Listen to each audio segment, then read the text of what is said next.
I like to wait until it says live. So, hello, but hang on a minute. Okay. Hey. So, So, it's 7 o'clock Sunday evening. it sure We're back. is. Yeah. Yep. Yep.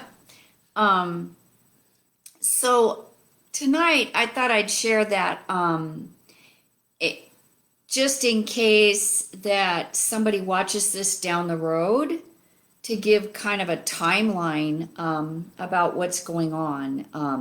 It is September 13th, 2020. And we've been experiencing the pandemic since March. And so, how many months is that? Well, Dusty said 6 months. 6 months. Since we had a church service. Yeah, and then at the same time, Washington, Oregon, and California are on fire everywhere, and our Yakima Valley is so heavily laden with smoke. It's very difficult to breathe. So, if we have a coughing spell or something tonight, it's because the smoke is affecting everyone. And so today, the good part, that's sort of all the doom and gloom stuff. But today, we got to go to church for the first time in 6 months. And that was such a blessing. And to be able to see our pastor, Dusty, and his wife, Chris, and have incredible worship. And it was just so good to see everybody. It was really difficult not to touch and hug or get close. But at the same time, it was just really heartwarming to see faces, especially the young families that we miss seeing so much, and it was just good to be there. A little awkward. Great being there. Yes, Yeah. it was. Yeah, it was awkward's a good word, but Yeah. it was. We were a little bit skeptical about what was going to be because of, but no, it was. It was worth it. Yeah. Yeah. It was a wonderful church service, and we just love our church family so much. So we feel really blessed today. Yeah. Okay.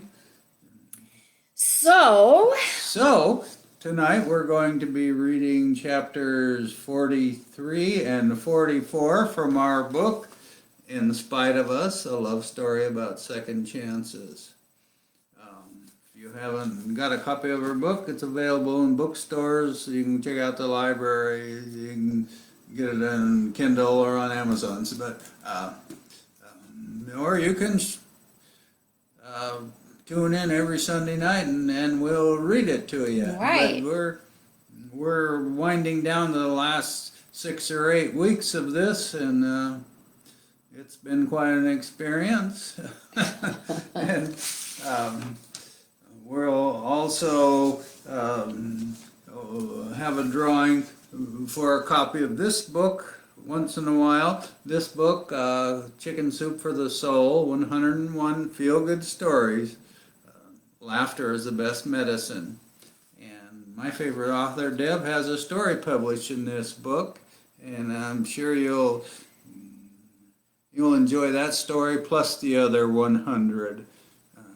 So, to be eligible to win this, you just need to share this message that we're doing right now on Facebook, and you can do it now or later or whenever and then you'll be eligible for the drawing. Okay? So, before we get started, I'm going to read a review of our book, and this review was on Amazon Review, done by a lady named Deb, and it said, Deb and Sandy's life story is filled with highs and lows, good times and bad times, and yet they survived. Like any dysfunctional family, alcoholic or not, there is hope.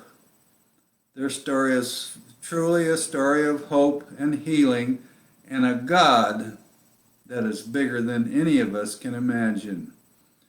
Their story is like being on a roller coaster ride that you don't want to get off because it is so much fun, exhilarating, heartbreaking, and thrilling all at the same time. A must read, if for no other reason than to be changed. Thank you for that nice review, Debbie. I'm glad that the readers have fun reading it, but honestly, it wasn't always fun living it. No. Also, you'll be glad to know that tonight we're plugged in, we have power, so this won't be part one and part two and the frantic stuff in between. We should be able to get through this. Yeah.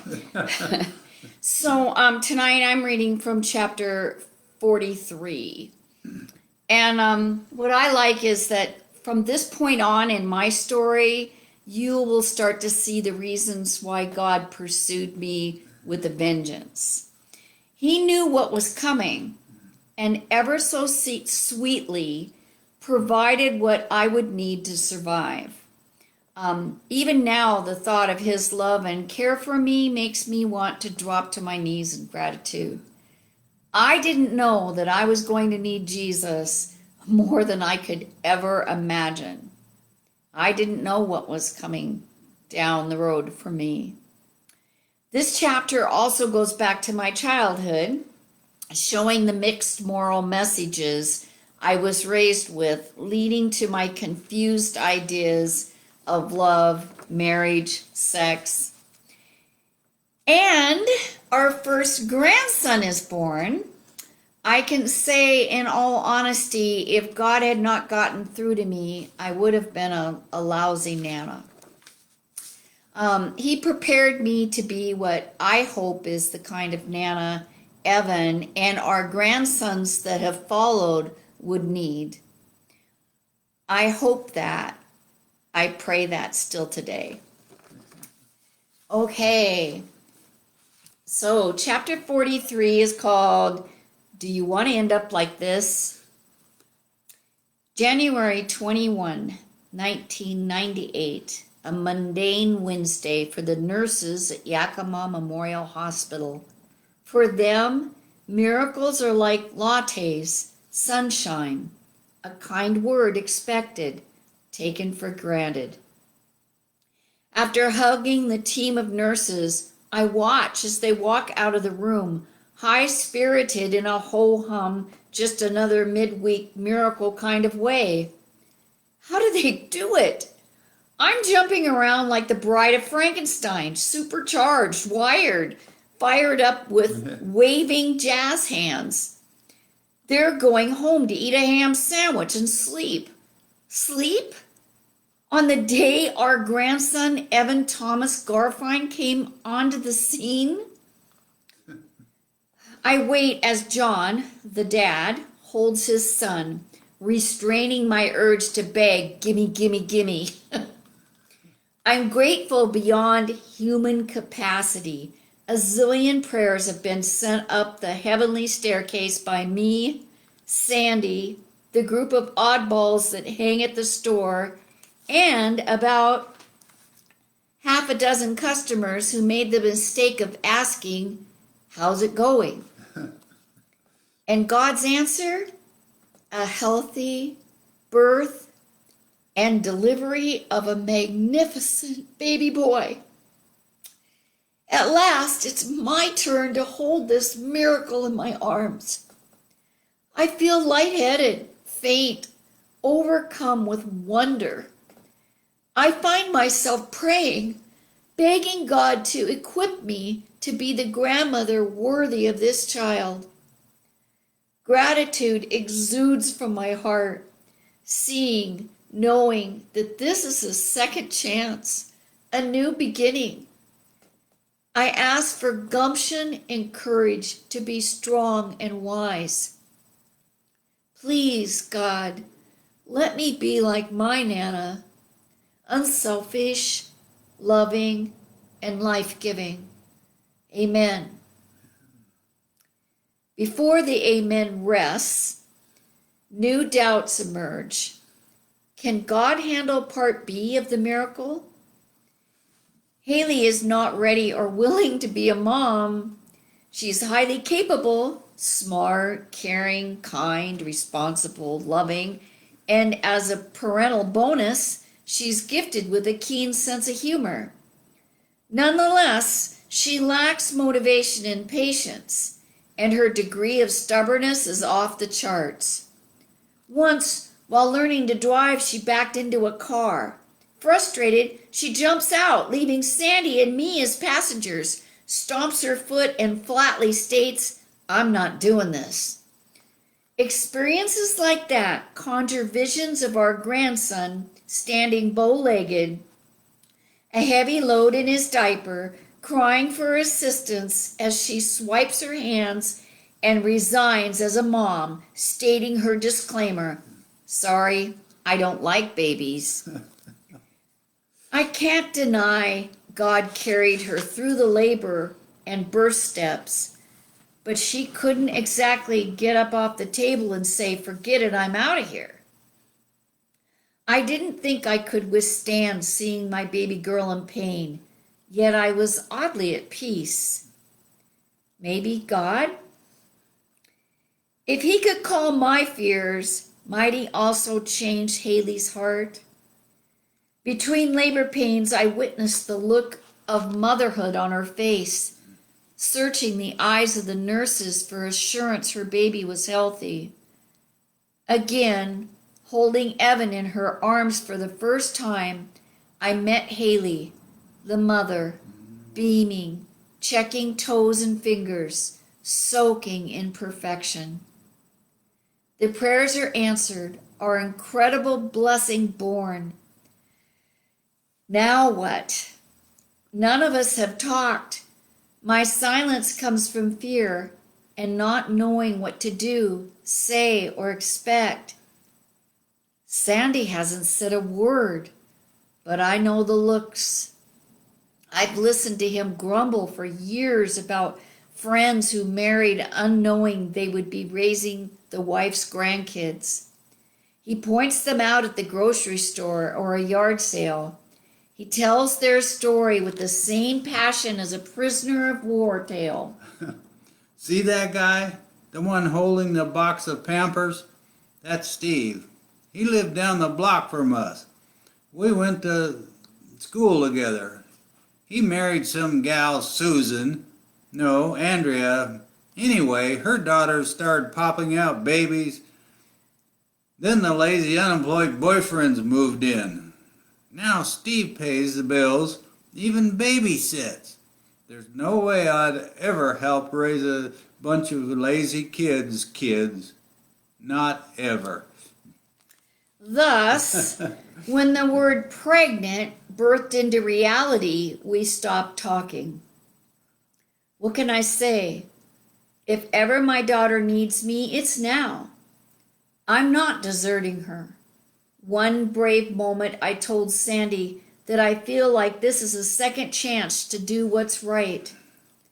He sat with no expression and gave no response.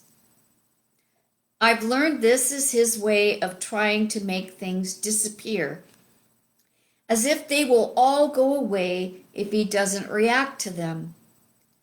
From the start, I've minced no words.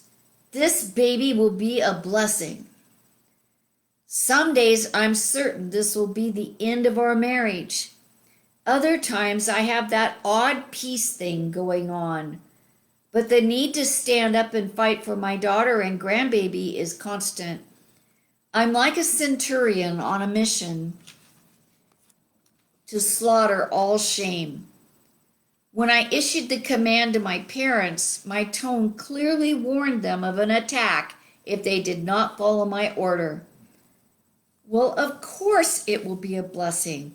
Calm down. We love Haley. They do love Haley, even if pregnant out of wedlock.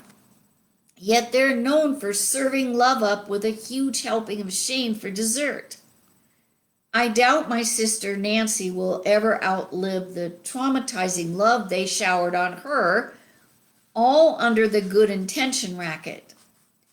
I don't think I will either. No one told me what was going on. She lived with girlfriends in an apartment in Tacoma. They tried to keep us apart, but one day they messed up. I was watching TV when Nancy's stomach entered the room 2 seconds before the rest of her. Later that night, Danny and I were ordered to wait in the den because they wanted to have a talk with us. I don't know what poor Danny thought. He'd seen her before, but no explanation had been given. In retrospect, I should have known something was up. There were clues, whispers, red faces, and Nancy never being around. Waiting for them, we heard Dad's mighty voice booming from down the hall. Mom showed alone. Dad's absence a clear statement. My mother's actions and words don't always match her heart. I've seen it before. Her face reads easy. When free to act on her heart, there is no mom with more love to give than her. But often, situations replace the heart's desires with fear. As she spoke, I heard the lies. She wasn't lying to us, but to herself, wanting dearly to believe her own words. The speech went something like this.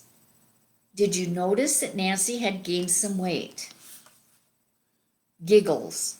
We couldn't help it. Exhaling, she continues. A terrible thing has happened. She got herself pregnant. The man won't marry her. She's 18. The choice is up to her. We did not interfere. It's her decision. Your father and I didn't say a word, but we certainly are in no position to help. She met with Reverend Unruh. You remember him? He helped her make the right decision. She's decided on her own that it would be best to give the baby up for adoption. There she sat, speaking as if reading the news on television. Red hair curled into an updo, rose lipstick perfectly applied, eyebrows tweezed and arched. Yet her face reads like a behind-the-scenes script of feelings. Helplessness, brokenness, sorrow, and guilt. If you've ever suffered guilt, the purest form of which eats you alive, or watched someone wither away from it, you know the look. Danny and I just wanted her to quit hurting. Nancy must have been hidden away in a large closet. After the talk, we looked for her, knowing not to ask. She appeared 3 days later, Friday night at the Auburn Drive-In Theater. I was busy learning the art of hickeys in the back seat of some guy's Chevy Impala. The movie To Sir with Love scratched over the car speaker. I had just created my first hickey masterpiece when I hear my sister's voice. Get out of here right now, Debbie. Look at me. Do you want to end up like this? She's bent down, hands parenthesis style at the sides of her face, peering in the window. She works here, or did, before the whole incognito pregnant scam.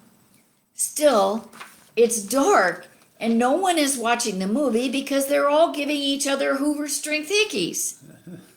How did she find me? When I wiped the steam off the window, my newfound hickey instructor jumped with a start. There she stood in her faux white fur coat like an angry, knocked-up polar bear ready to rip us apart. Knowing the true motive behind her act of concern, I felt sincere compassion for her. She could care less if I got struck pregnant by a wild hickey. Sadly, she was looking out for herself, not me. Saving little sister might earn her a pinch of favor with mom and dad, knowing the shame she carried and desperately wanted out of. It almost made up for my being the most humiliated, embarrassed teen in all the universe. I knew, Danny knew, Mom knew, Nancy did not have a choice. Saying she did is no different than telling a person standing in a burning building that they can choose to stay if they want. Without saying the words, it was understood that if she kept the baby, they would be disappointed and forever unavailable. Do I believe they would have actually deserted her, tossed their daughter and grandbaby to the wolves? No. But what I know, Nancy knows, and Mom knows is this: accepting help from people who resent giving it is way worse than being eaten by a pack of jagged-toothed wolves, thus leaving adoption the only choice. One selection on the menu does not equate choice. Against the rules allegedly enforced by the adoption authorities, shortly after the birth, a nurse whispered in Nancy's ear, "Twin red-headed boys, beautiful, perfect twins." I guess Mom told me this to heighten the pain of the event so I would not follow suit. The nurse must have believed if Nancy knew, she would change her mind. Years later, Nancy married and they had 2 boys. Just once, I asked about the twins, if she ever thought about trying to find them. I was told to live my life as if this never occurred, and that's what I do. It's not for me to say what she feels or to blame a life battered by poor choices and alcohol abuse on a single life event. I can only imagine how I would feel. Now, listen up. I declare this baby, my grandson, a blessing. The world be warned. Keep your shame machetes at bay. Evan Thomas Garfine will be celebrated with or without Sandy, my family, the neighbors, or all mankind. Yes, a miracle. Okay, before I start reading, let's talk a little bit about what's in this chapter. For a short while, it'd been a long time since things didn't look good. I was in a job that I loved, was good at, excelled at, was getting accolades from, and I was headed to my oldest daughter Nanette's college graduation. My firstborn, the little kid that was driven from early on, taught herself to read when she was 5 years old, and knew what she was going to do the rest of her life. She made plans and she made them happen, and just amazing kid. And I was headed to the East Coast for her graduation. So this chapter talks about those 2 things, and some good stuff and some not so good stuff.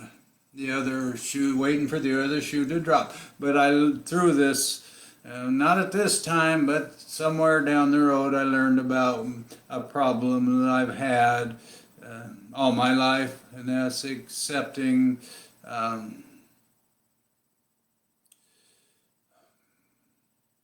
criticism or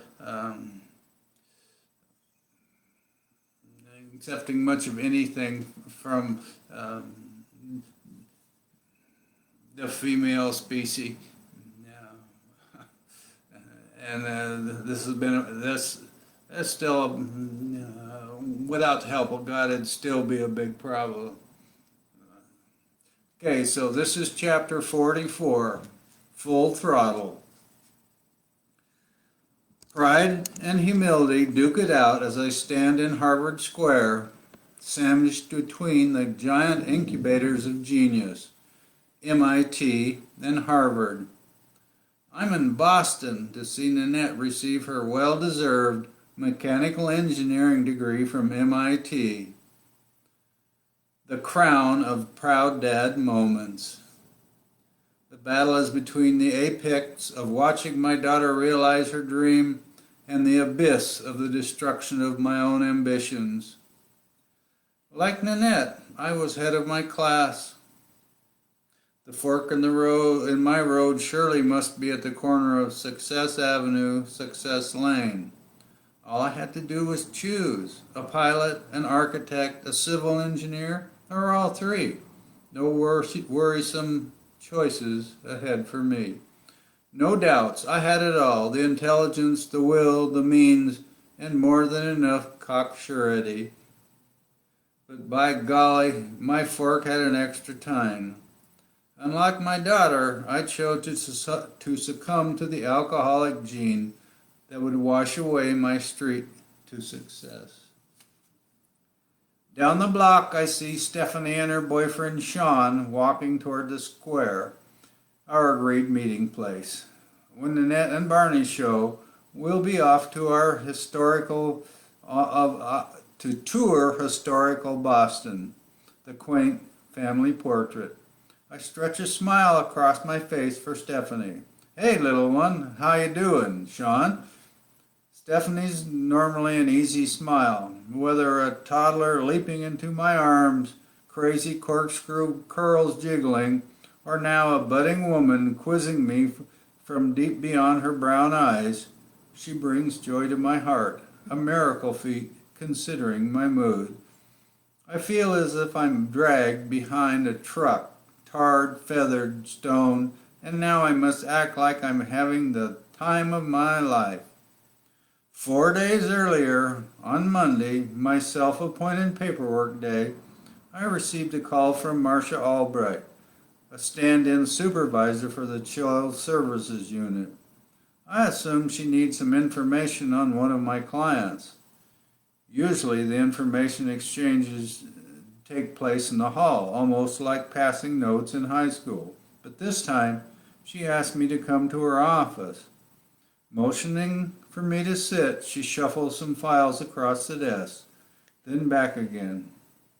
Sandy, I am sorry, but you are one of the counselors who will not have a job come September.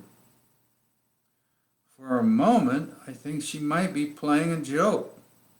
Even though every year at this time there's talk of RIF, a reduction in force, I wasn't concerned. During the 3.5 years since I'd been hired, I'd become the golden boy in child services. I'm the counselor with the heftiest caseload, whose paperwork is exemplary, who's given the hard cases because I get the job done. Just ask my boss, Joyce Delgado, the head of child services. She tells everyone how much she appreciates my work, even points to me as an example to the others. I guess, like any sucker who just got hit by a lightning bolt, I'm asking, why me? But for now, I need to grab Stephanie, hug a bit too tight, and hope she doesn't guess my charade. I won't spoil this for them. It's Nanette's time, not mine. I drank away my chance to grab the brass ring, fell off the horse per se. I should be living the future. She's starting, but I'm not. Stephanie's feelings antenna scan my face, picking up signals. You okay, Dad? Yes, just tired from the flight. Just looking at her makes me feel better. I'm the luckiest dad ever, knowing both my daughters have bright futures. In her first year at Western Washington University, like her sister, she slam dunks whatever she sets out to do. Guess she's probably going to marry this pimply-faced kid standing next to her. Their childhood sweetheart. He's an okay kid, a jock from a well-to-do family. Not near good enough, but who is? I take a deep breath, preparing for round 2 of charades as Netta and Barney approach. Seeing my ex, I remember her most annoying trait, asking non-stop questions in a peppy spirit of good conversation. People change, right? Maybe she doesn't do that anymore. Good morning, Sandy. How are you? How's Deb? The job? Your mom and dad? Did you have a good flight? Feigning deafness, I grabbed Nanette for another slightly too tight hug. I choked back determined tears, hiding my face in her shoulder, praying for composure. My emotions are zinging around like a pinball machine. Joy and pride for my baby girl, who told me at age 4, "I want to graduate from MIT, Daddy." Admiration and respect for her determination and hard work to realize her dream, regret and remorse for my own failures. I order my emotions to behave, releasing her from the hug. Barney is waiting patiently for her answers, assuming I'll get to them after the hug. Good luck with that. She's just being friendly, but still, I don't want to lie, and I won't spoil Nanette's big moment with my balloon-busting news. Besides, talking about it makes it worse. The anger boils up. The why me? They all knew I was good at my job. The only difference is I didn't chummy up with my co-workers. Sorry, I was too busy doing my job to smooch my way to popularity. Like a good soldier, I take my place next to Nanette, serving as lead and guard between me and Barney. Stephanie and Sean fall in behind. Side by side,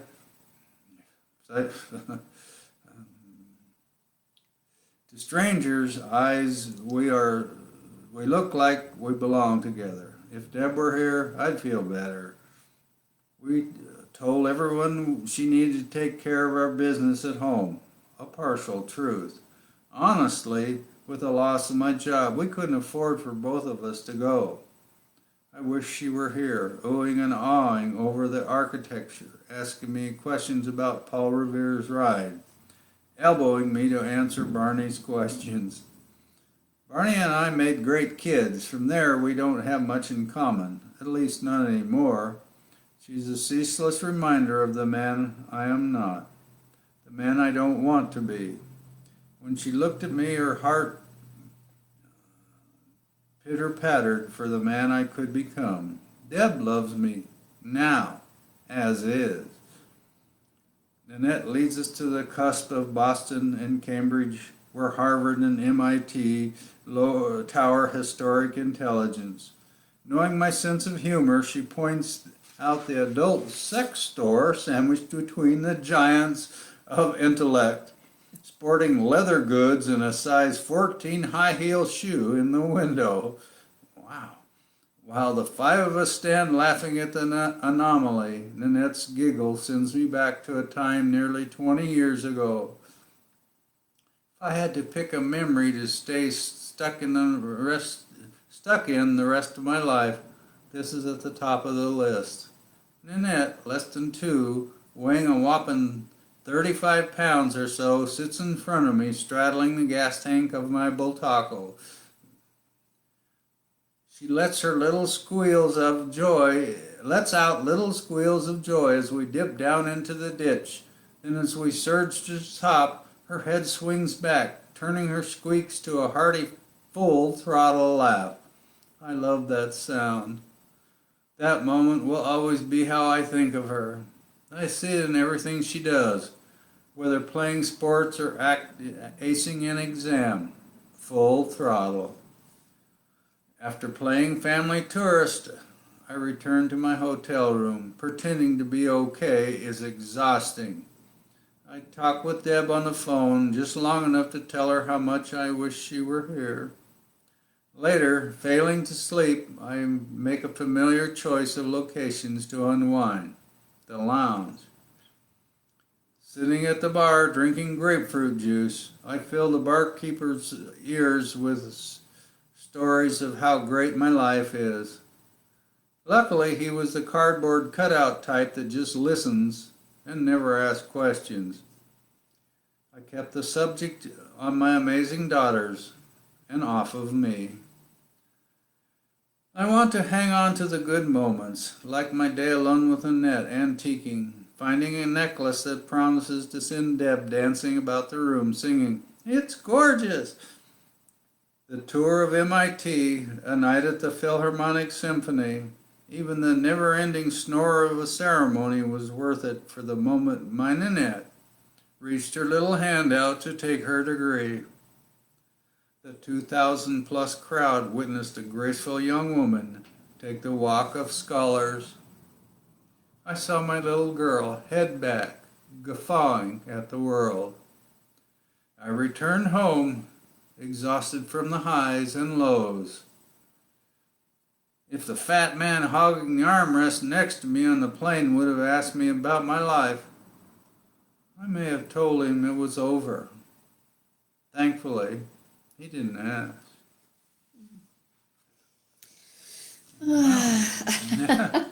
That's chapter 43 and chapter 44, and we'll be back again next week. So here's another shot of our book, In Spite of Us, a love story about second chances. It's available just about anywhere. Mm-hmm. So come back and see us next week. Yep. Thanks for joining us. 7 o'clock. Just it gets better and better. The story. Yeah. Okay. Good night, everybody. Good night.